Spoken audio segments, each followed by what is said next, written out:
Jerry Glaspie, Houston, Texas, 2007. Victim from Danbury, Texas. On the morning of January 29, 2007, Jerry borrowed his roommate's car to visit several people, including Stephen Weinstein. Jerry never returned home and feared for his safety. His roommate reported him missing. Although Jerry's friends in Houston suspected he was at Stephen's house, they avoided cooperating with the police to prevent interference with their activities. By the end of February, residents near Stephen's townhouse noticed a strong odor coming from his garage. The smell was so strong when his neighbors asked about the smell. Stephen told him that an ex-roommate had hidden food all over the house, but he was trying to clean up all the rotting food.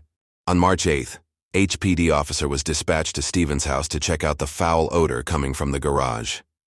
She noticed this awful, horrible smell and a big swarm of flies coming in and out of Stephen's garage. Although she recognized the smell of a dead body, she was not 100% sure that it was anything more than a dead animal, so she did not try to contact Stephen. 2 days later, they were once again dispatched to Stephen's home, convinced that she was smelling a dead body. She asked her supervisor to join her, and together they knocked on Stephen's door and used their loudspeaker, but applicant did not respond, although they wanted to make a forced entry. The DA's office told them they cannot enter without a search warrant. March 22nd at 5 a.m. The officer was on patrol near Stephen's house, still convinced that the odor coming from the applicant's garage was from a dead body. She drove her partner to the house to get his opinion when they arrived. Stephen was standing in his front yard. He told the officers that his extra roommate had left rotting meat and trash all over the house and garage while telling his story. Stephen was stuttering and appeared very upset and nervous. When the officer asked to see inside the garage, Stephen refused because he was too tired. The next afternoon, a different officer was called to follow up on another odor complaint at Stephen's house.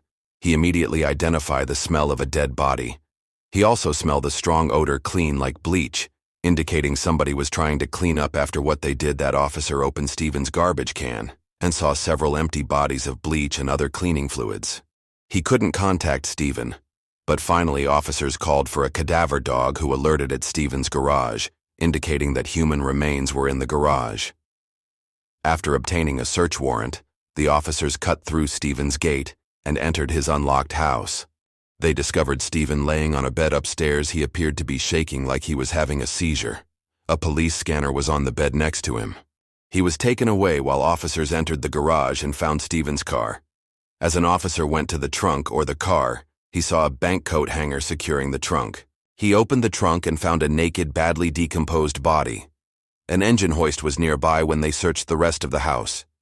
The officers found an empty oil drum in the kitchen, two semi-automatic guns near the headboard of applicant's bed, a respirator on the bedroom floor, and baking soda, cleaning supplies, bug killers, and deodorizer near the entrance to the garage.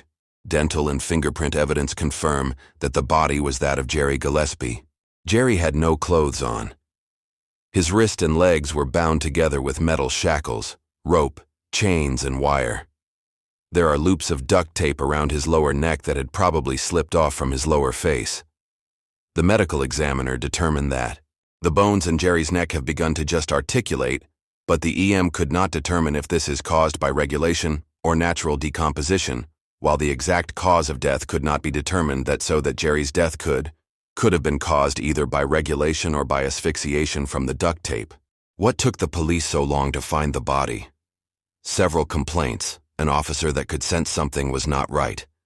A postal worker that refused to deliver the mail. There are so many questions.